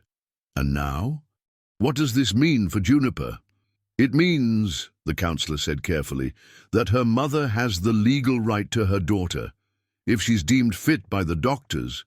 "No," Ms. Gable said firmly. "Juniper has barely begun to recover. She's formed bonds with us. She can't be torn away from all of this again." "I understand your concern," the counselor said, "but we have to consider what is best for the child in the long run." "A child has the right to be with their biological mother," the lawyer spoke up. "There are legal precedents for situations like this. We can argue that the sudden change would be detrimental to the child's emotional well-being." "What about her mom?" Theodore asked. "Does she know we found her daughter?" "Not yet," the counselor replied. "We wanted to talk to you first. But she will have to be informed soon." Theodore returned to his chair, the weight of the situation settling on his shoulders. All his wealth in gold and financial investments would be worth nothing if he lost the child who had changed his life. "How are we going to tell Juniper?" "Very carefully," the counselor said. "Maybe we should consult the psychologist first." That afternoon, an emergency meeting was scheduled with the child psychologist. The specialist listened to the entire situation with professional attention, taking notes as she processed the implications. "This is an extremely delicate situation," she said. "Juniper genuinely believes her mother passed away. Discovering that this isn't true will be a huge shock." "How should we approach this?" Ms. Gable asked. "Gradually. First, we need to prepare Juniper for the possibility of changes. Then introduce the idea that her mother may be alive. And finally, if it's unavoidable, prepare her for a possible reunion." "What if her mother wants her daughter back immediately?" Theodore asked. "Then we will have to fight in court," the psychologist replied. "But based on what I've observed, Juniper is in a stable and loving environment. Any drastic change could be devastating to her emotional development." That night, Theodore and Miss Gable returned home in silence, each lost in their own thoughts. Juniper was waiting for them with a drawing she had made at the neighbor's house, the new yellow house with 3 happy figures in front, her, Miss Gable, and Theodore. "Look what I drew," she said excitedly. "Our new family in the new house." Miss Gable hugged Juniper extra tightly, trying not to cry. "It's beautiful, sweetheart." "When are we moving?" Juniper asked. "Soon," Theodore replied, his voice laden with an emotion he struggled to control. "Very soon." That night, after Juniper had fallen asleep, Theodore and Miss Gable talked late into the night about the impossible situation they were in. "I can't lose her," Miss Gable said, tears streaming down her face. "She's become my daughter in my heart." "Neither can I," Theodore replied. "But if her mother wants her back—" "Then we'll fight," Miss Gable said with determination. "We'll fight for Juniper, for the family we've built. She deserves stability, not another traumatic upheaval in her life." It was a battle neither of them had foreseen, but they both knew they would do anything to protect the child who had changed their lives forever. Their financial resources and connections would be mobilized entirely for this cause. The week following the revelation about Juniper's mother was one of the most difficult Theodore and Miss Gable had ever faced. They both struggled to maintain a normal facade in front of Juniper, but the child, with her heightened sensitivity, sensed that something was different. "Grandma, why are you sad?" she asked one morning, while Miss Gable tried to concentrate on making breakfast. "I'm not sad, sweetheart. I'm just thinking about some grown-up things," Miss Gable replied, forcing a smile. "Is it about our new house? Do you not want to move anymore?" "Of course I do. We're going to be very happy in the new house." But internally, Miss Gable wondered if they would really go to the new house, or if the whole life they had built together was about to collapse. That afternoon, the psychologist paid a visit to begin gradually preparing Juniper for the possible changes.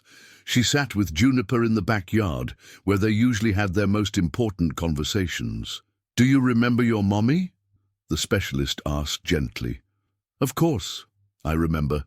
She used to sing to me and make me fritters," Juniper replied, her eyes shining with happy memories. "And do you remember when she went away?" Juniper's face clouded over. "Cordelia said she went to heaven because of me. Sometimes grown-ups tell things that aren't true. Your mommy didn't go away because of you, and maybe she didn't go to heaven." Juniper's eyes widened. "What do you mean?" "Sometimes, when people get very sad or sick, they need to go to special places where other people take care of them until they get better. Like the hospital where I went when Cordelia hurt me." "Something like that, yes." Juniper was silent for a long time, processing this new and confusing information. "Are you saying that my mother might be alive?" The psychologist took a deep breath. "It's a possibility, yes." Tears began to roll down Juniper's face, not of sadness, but of a complex emotion that mixed hope, confusion, and fear. "But if she's alive, why hasn't she come to get me? Why did she let Cordelia hurt me?" "Because she was very sick, sweetheart. Sometimes when people are mentally ill, they can't take care of themselves, let alone other people." That night, Juniper barely managed to sleep. She ran to Ms. Gable's room several times, filled with questions that Ms. Gable struggled to answer appropriately. "Grandma, if my mother is alive, is she going to want to take me away from you guys?" The question Ms. Gable feared most had finally arrived. She hugged Juniper tightly, trying to convey a security she didn't feel herself. "We don't know yet, sweetheart. But what I can promise you is that we will always fight for what is best for you." "I don't want to go away," Juniper said, her voice small but determined. "You are my family now." "And we always will be," Ms. Gable promised, even though she didn't know if she could keep that promise. 2 days later, the lawyer brought news that changed everything again. Juniper's mother had been informed about her daughter's situation and was insisting on seeing Juniper immediately. "The doctors say she is stable enough for a supervised visit," the lawyer explained during an urgent meeting. Legally, we can't deny her that right. But Juniper has barely begun to process the information that her mother may be alive, Theodore protested. A meeting now would be too traumatic. I agree, said the Child Protective Services counselor. But the mother is threatening to file a lawsuit if we don't allow the meeting. And unfortunately, she has legal rights over her daughter. The psychologist spoke up. If the meeting is inevitable, then let's at least do it in the most controlled way possible. Neutral environment, limited duration, and with all of us present to support Juniper. It was decided that the meeting would take place in the psychologist's office the following Saturday. The mother would be brought from the clinic accompanied by a nurse and a psychiatrist, while Juniper would have the support of Ms. Gable, Theodore, and the counselor. During the days leading up to the meeting, Juniper oscillated between excitement and terror. Sometimes she drew pictures of a woman she called Mommy. Other times she hid under the bed crying. What if she doesn't like me anymore? She asked one night. What if she thinks I grew up ugly? Your mother will think you are the most beautiful child in the world, Theodore replied, even though he himself was terrified of the possibilities of that meeting. On Saturday morning, Juniper woke up earlier than usual. She had chosen her prettiest dress, a yellow one, with flowers that Ms. Gable had bought for her, and asked Ms. Gable to make 2 braids in her hair. I want to look pretty for Mommy, she said, looking at herself in the mirror with a mixture of anxiety and hope. The psychologist's office had been prepared especially for the meeting. Toys and books were scattered around the room to create a more relaxed atmosphere, and chairs had been arranged in a way that would not intimidate either the mother or the daughter. When the mother arrived, Theodore was shocked by her appearance. The woman he remembered as a cheerful and efficient employee had become a fragile figure, too thin, with graying hair and eyes that reflected years of suffering. But when she saw Juniper, her expression transformed completely. My little one, the mother whispered, tears streaming down her face. My beautiful girl. Juniper hid behind Ms. Gable, watching the woman who was her mother, but who was also a stranger. The 4-year-old Juniper she remembered had grown, changed, formed bonds with other people. Hi, Mommy, Juniper said timidly. You've grown so much, the mother said, controlling the impulse to run to embrace her daughter.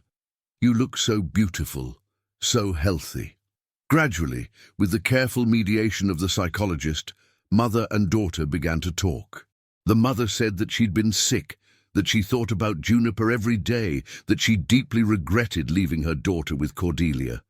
I didn't know she was going to hurt you, the mother said, her voice broken by tears. If I had known, I never would have. It's okay, Mommy, Juniper said, her childish compassion speaking louder than any resentment. Now I'm safe with Grandma Gable and Uncle. It was at that moment that the reality of the situation hit the mother. Her daughter had created a new family, people who clearly loved and cared for her. She looked at Miss Gable and Theodore, seeing the genuine love in their eyes when they looked at Juniper. You've taken good care of her, the mother said, addressing them. I can see that she is loved. Very loved, Miss Gable confirmed, her voice choked with emotion. The meeting lasted 2 hours, enough time for mother and daughter to reconnect minimally, but not so much that it was overwhelming for either of them. When it was time for the mother to leave, she knelt in front of Juniper. My dear, Mommy needs to go back to the place where she's healing, but I'll think of you every day. Are you going to get better? Juniper asked. I'm going to try very hard. And when I'm completely well, we'll talk about our future, okay? Juniper nodded, hugging her mother for the first time in 5 years. It was a brief hug, still hesitant, but laden with possibilities. After the mother left, Juniper was quiet for a long time. Finally, she looked at Miss Gable and Theodore. She seems sad, Juniper said, but I still want to stay with you guys. That night, while Juniper slept exhausted from the emotional meeting, Theodore and Ms. Gable received a call that would change everything once again. It was the psychologist, with news about a conversation she had had with the mother after the meeting. "Her mother has made a decision," the specialist said.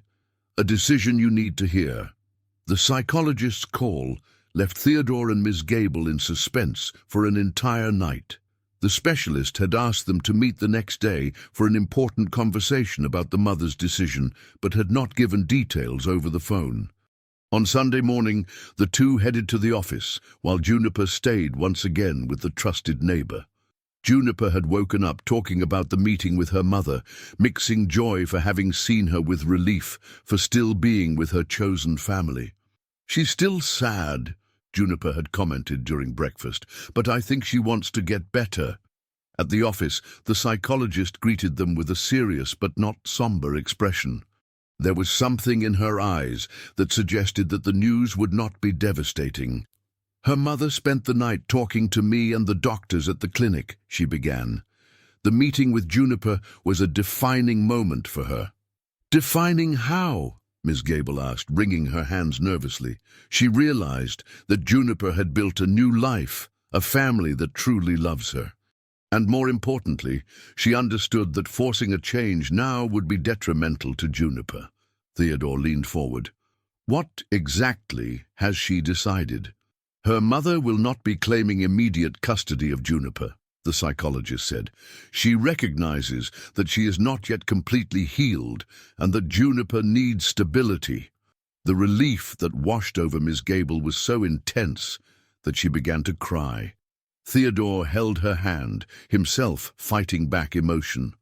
All his wealth accumulated in investment funds and applications meant nothing compared to that moment. "But there are conditions," the specialist continued. "Her mother wants to maintain regular contact with Juniper while she continues her treatment.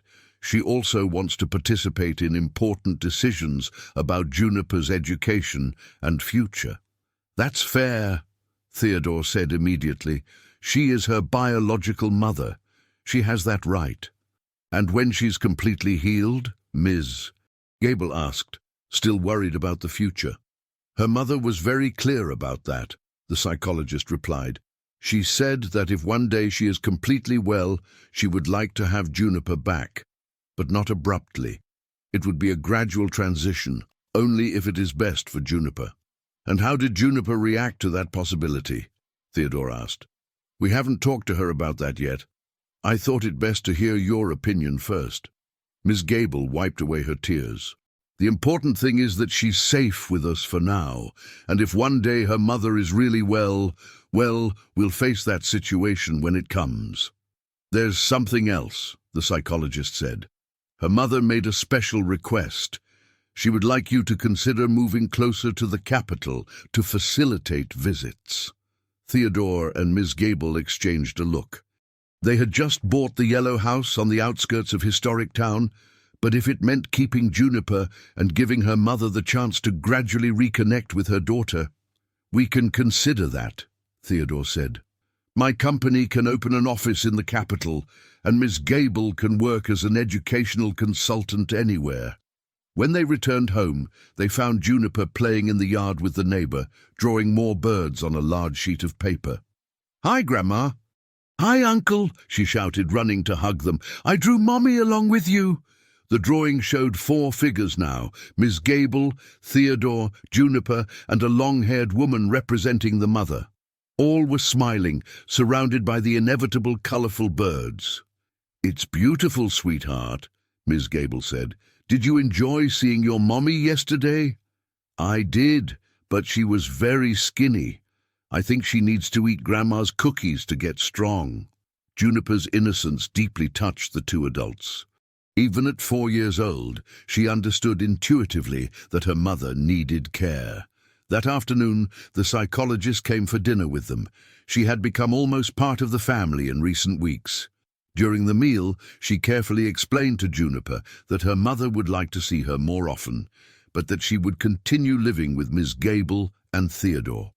"Can I see Mommy again?" Juniper asked, excited.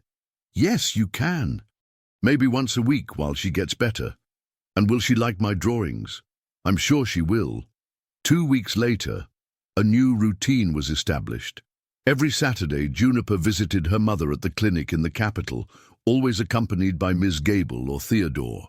The meetings were initially supervised, but gradually became more natural. The mother was visibly improving. She had gained weight, her hair was better cared for, and above all, there was a new light in her eyes. Seeing Juniper happy and safe seemed to be the best medicine for her recovery. "She's turning into a beautiful girl," the mother said to Ms. Gable during one of those visits. "Thank you for taking such good care of her." "No need to thank me," Ms. Gable replied. "Juniper has become the daughter I never had." It was during one of those conversations that the mother made a revelation that surprised everyone. "There's something you need to know about Juniper's father," she said, looking nervously at Theodore. Theodore felt his heart race. "What do you mean?" He worked at your company too. He was an employee in the engineering department." Theodore immediately remembered. The man had been an excellent employee who had left the company around the same time as the mother, claiming to have received a better offer in another state. "He's Juniper's father?" Theodore asked, still processing the information. "Yes, but he doesn't know. When I found out I was pregnant, he had already left. I tried to contact him, but I never could. Why didn't you ever tell me this when you worked with me?" "Because I was afraid of losing my job, afraid of judgment, and when he left, well, I thought it best to raise Juniper alone." This revelation brought a new dimension to the story. Juniper had a living father somewhere, a man who didn't even know of her existence. "Would you like us to try to find this man?" Theodore asked. The mother thought for a long moment. "Maybe. When I'm completely well, maybe it's time for Juniper to meet her father too." That night, back in historic town, Theodore and Ms. Gable talked about this new revelation while Juniper slept peacefully. "Our family may get even bigger," Ms. Gable commented. "Are you afraid of that?" Theodore asked. "A little," she admitted, "but if it's best for Juniper, we'll face it together." It was then that Theodore made a decision that had been maturing for weeks. His thriving business and profitability in stocks gave him the security to make big life decisions. "Ms. Gable, there's something I want to ask you." "What is it?" "Will you marry me?" The question caught Ms. Gable completely off guard.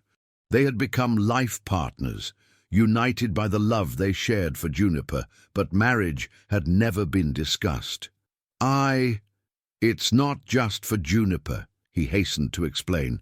"Although she has brought us closer, it's because I've discovered that you are the most generous, courageous, and loving person I've ever met, and I can't imagine my life without you." Ms. Gable looked at this man who had entered her life so unexpectedly and changed everything. He had gone from distant neighbor to partner, from stranger to family. "Yes," she said simply, "yes, I will marry you." The next morning, Juniper woke up to find the two most important adults in her life with mysterious smiles on their faces. "We have a surprise for you," Ms. Gable said. "Theodore and I are getting married. That means he's going to be your dad, officially." Juniper was silent for a moment, processing the information. Then her face lit up with the most radiant smile they had ever seen. "Are we going to be a real family?" she asked. "We already are," Theodore replied, picking her up. "Now we're just going to make it official." At that moment, looking out the kitchen window at the street where it had all begun, Theodore thought about how life had a mysterious way of fixing broken things and creating beauty from pain. The months that followed brought a stability that none of the three had experienced before. The marriage of Theodore and Ms. Gable was a simple and intimate ceremony in the colonial church of historic town, with Juniper as the flower girl, wearing a pink dress she had chosen personally. "Now we're a real family on paper too," Juniper said during the party, holding the hands of the two adults who had become her parents. The move to the Yellow House finally happened, and Juniper adapted to her new home with an ease that surprised even the psychologist. Her room was painted light blue, with drawings of birds on the walls, no longer the sad and black birds she drew at Cordelia's, but colourful and cheerful birds that represented her new life. The weekly visits to her mother became a natural part of the family routine. At each meeting, Juniper and her biological mother got to know each other a little better, gradually building a relationship that respected both the past and the present. Mommy, Juniper had begun to call her, to differentiate her from Miss Gable, who was simply, Mom. You're getting stronger, Juniper commented during a visit. I am, my dear, and it's because you give me the strength to get better, replied the biological mother, who had truly transformed. Her hair had returned to its natural shine, she had gained healthy weight, and above all, she had recovered the serenity that Theodore remembered from when she worked for him. It was during one of those visits that the mother made an announcement that would once again change the family's dynamics. The doctor said I can be discharged from the clinic next month, she said, carefully observing everyone's reactions. I'm going to be living in an assisted living facility in the capital where I'll have independence but still psychological support when needed. The silence that followed was charged with complex emotions. Juniper, now 5 years old and more mature, immediately understood the implications. Does that mean you can come visit us at our house? She asked. That's exactly what it means, her mother replied with a smile. If your parents agree, of course. Of course, we agree, Theodore said immediately. You'll always be welcome. And maybe, the mother continued hesitantly, we can start talking about that thing we discussed before. Everyone knew she was referring to Juniper's father. In recent months, the lawyer had done some discreet investigations and discovered that the man was living in a coastal town, working as a civil engineer, and, according to the information collected, single and childless. Are you sure you want to contact him? Miss Gable asked. I think Juniper has the right to know her father, the mother replied, but only if you agree. You are her parents now, and I respect that completely. Juniper, who was listening intently, asked the question everyone was waiting for. If I meet my blood dad, will you still be my parents? Forever, Theodore promised, hugging her. Nothing and no one can change that. 2 weeks later, an unusual meeting took place at the Yellow House. The biological father had accepted the invitation to meet the daughter he didn't know existed, and was now sitting nervously in the living room, looking at Juniper with a mixture of amazement and emotion. She has your eyes, commented the mother, who had been released from the clinic the day before and was making her first visit to her daughter's new house. The man, tall and dark-haired, 35 years old, watched Juniper with fascination. I can't believe I have a daughter, he murmured, and that she's so beautiful and intelligent. Do you want to see my drawings, Dad? Juniper asked, naturally using the name she had decided to give him. Of course I want to, he replied, clearly moved. Over the next few hours, a new family dynamic began to form. The father was genuinely interested in getting to know Juniper and being part of her life, but also respectful of the role of Theodore and Miss Gable. You saved my daughter, he said to the couple, and gave her something I could never have given, a stable and loving family. I am eternally grateful. She saved us too, Miss Gable replied. Juniper taught us what unconditional love is. It was decided that the father would visit Juniper once a month, and that they would gradually try to build a father-daughter relationship that complemented, not competed with, the bonds she had already formed. Now I have 4 parents, Juniper joked one night as Miss Gable put her to bed. Dad, Mom, Mommy, and biological Dad. And we all love you very much, Miss Gable replied, kissing Juniper's forehead. The following month, something extraordinary happened. Cordelia, who had spent the last few months in treatment for alcoholism, asked to meet Juniper. The initial request was denied by all responsible adults, but the psychologist suggested that it might be therapeutic for both. Not to restore ties, she explained, but so that Juniper can confront her past from a position of strength and security. The meeting was carefully arranged, with all parents present, and with limited duration.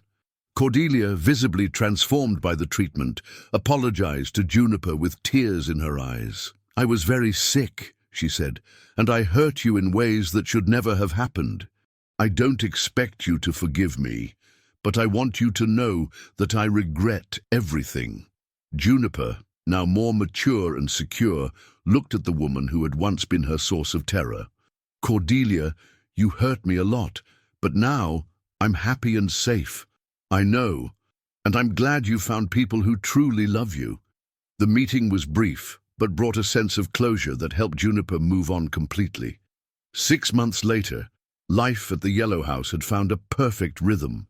Juniper attended the local school, where she was one of the most beloved students, always drawing colorful birds and telling about her big and loving family. The biological mother had moved to a small apartment in the capital and worked part-time as a secretary, visiting Juniper every week. The father came from the coastal town once a month, always bringing carefully chosen gifts and stories about his work as an engineer.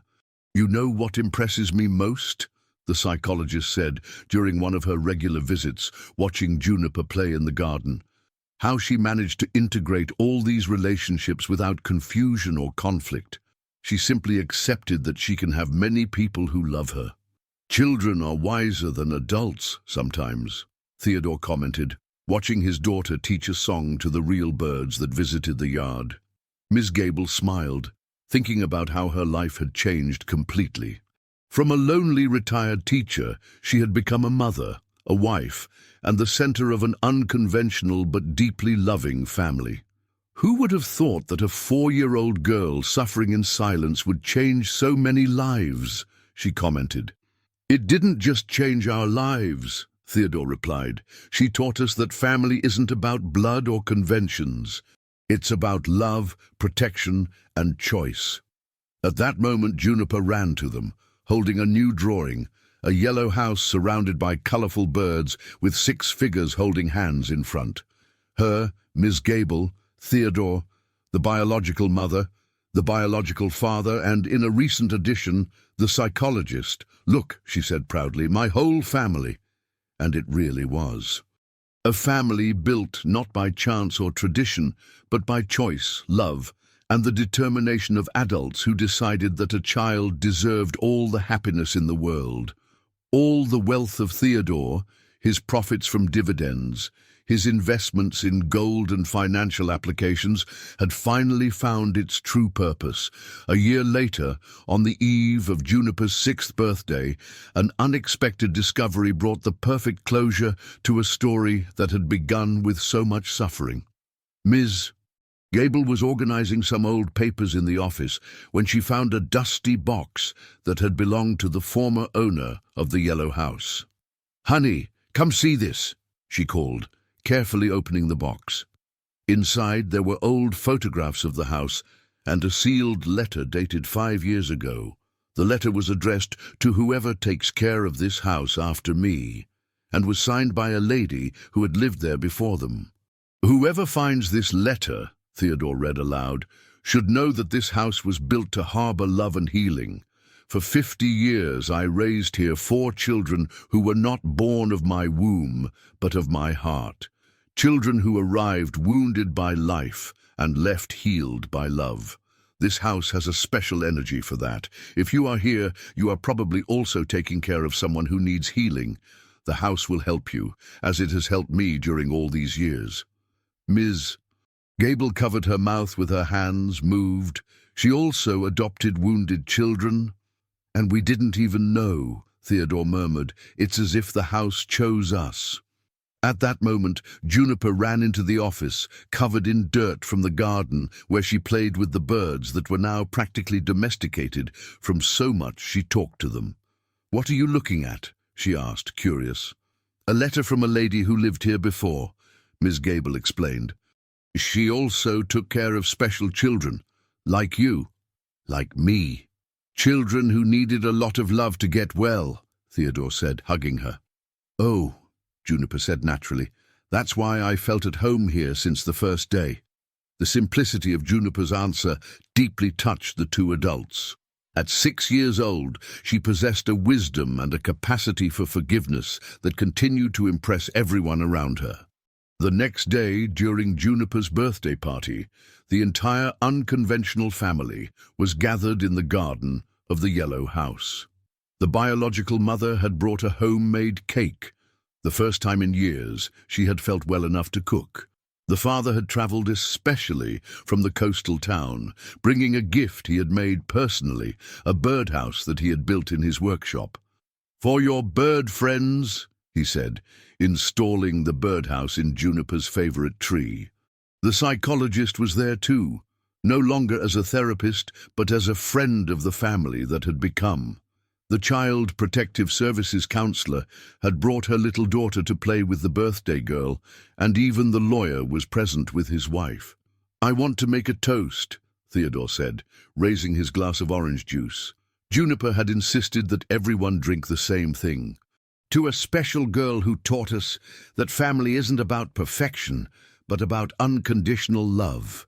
And to all of you," said the biological mother, her voice firm and clear, "who saved my daughter when I couldn't do that." "We didn't save anyone," Ms. Gable corrected. "Juniper saved us all. She showed us how to love without conditions, how to forgive without resentment, and how to build something beautiful from pain." Juniper, who was at the center of all this attention, smiled her radiant smile and made her own little toast with her small cup. "I want to thank you," she said in her clear voice, "for having so many people who love me, and for having learned that even when bad things happen, good things can always come after." At that moment, as if it had been arranged, a flock of mockingbirds landed on the tree where the new birdhouse was, singing a cheerful melody that sounded like a celebration. "Look!" exclaimed Juniper, "even the birds are singing happy birthday." Later, when the guests had left, and Juniper finally fell asleep, exhausted but happy, Theodore and Ms. Gable sat on the porch of the yellow house, watching the stars over historic town. "Can you believe it's only been a year and a half since we first heard her cries?" Theodore asked. "Sometimes it feels like a lifetime," Ms. Gable replied, "and sometimes it feels like it was yesterday.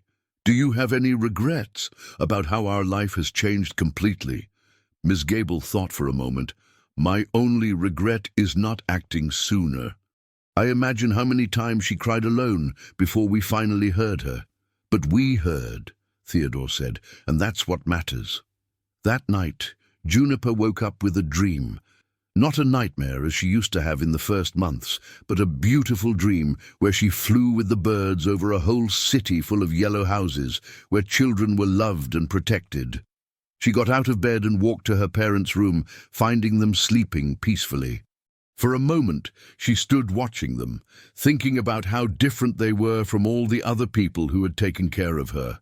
Then she returned to her room and took her drawing book. In the lamplight, she drew her family once again, but this time she included something new. In the drawing, all the figures had small wings, as if they were angels taking care of each other. And in the corner of the sheet, she wrote in her still childish handwriting, "My family that helped me fly." 6 months later, on a sunny spring morning, Juniper made a statement that perfectly summarized her journey of healing. "Mum," she said to Miss Gable, as she helped water the flowers in the garden, "I had a life before that was very sad, but now I have a life that is very happy. And I think the sad life made me know how to value the happy life more." Ms. Gable stopped watering the plants and looked at that extraordinary girl, who had transformed not only her life, but the lives of so many people. "You are very wise for a 6-year-old girl," she said. "It's because I've been through hard things," Juniper replied naturally. "But now I know I can get through anything, because I'll always have you guys." At that moment, Theodore arrived from work earlier, something that had become routine since Juniper entered their lives, and found his 2 favorite women in the garden, surrounded by butterflies and birds, laughing at something Juniper had just said. It was a scene of perfect peace, an image he would treasure forever. The family he hadn't planned, but that had become the most important thing in his existence. All his capital accumulated through billionaire businesses and prosperous investments meant nothing compared to that simple moment. "What are you doing, my flowers?" he asked, using the affectionate nickname he had created for them. "Talking about how good it is to be happy," Juniper replied, running to hug him. "And how good it is to have a real family," Miss Gable added. As the three hugged in the garden of the Yellow House, the birds sang in the trees, the flowers swayed in the gentle breeze, and somewhere in the sky, a story of suffering had definitively transformed into a story of love, redemption, and hope. Juniper had flown away from the pain, but not alone. She had taken with her all those who chose to love her, and together they had discovered that even the most difficult beginnings can have the most beautiful endings. The child who once drew trapped and sad birds now drew free and colorful birds. And in that simple transformation of a girl was contained all the magic of a family that chose each other, of a love that healed deep wounds, and of a hope that proved to be stronger than any pain. In the Yellow House, surrounded by flower gardens, an unconventional but deeply united family continued writing its love story, one happy day at a time. And Theodore's fortune, built through years of hard work and smart investments, had finally found its true value, providing security and happiness for those he loved most. If you liked this wonderful story, please comment. Giving a rating from 0 to 10, your opinion is very important. And if you love beautiful stories, subscribe to my channel. I promise to make your day better with my videos.